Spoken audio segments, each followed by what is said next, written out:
In this video, we are going to show you how to edit a Shopify theme using Shopify's Magic AI. Now, if you want to use Shopify's AI tools and you want to edit your theme to be more streamlined or more on brand, it's actually very easy. It's not complicated.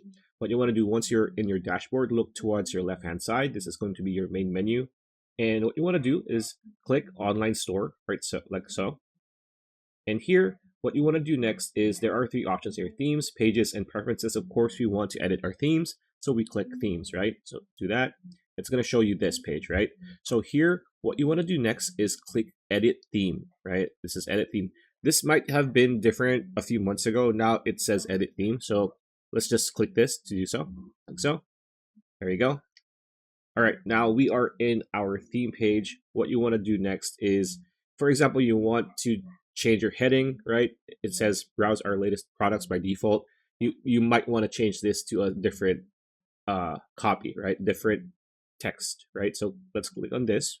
If you look to your right hand side, it says heading, right? So here under text, there is an icon here that has like diamonds or stars. It says when you hover your mouse, it says generate text. So what you want to do is click on this one, and then the small pop-up will appear, and there's going to be three options: rephrase, extend, and simplify. Rephrase is it means it's just going to rephrase whatever theme or whatever text you have. Extend, it's going to make it lengthier to explain a bit more of what the text is. Simplify, to make it shorter, right?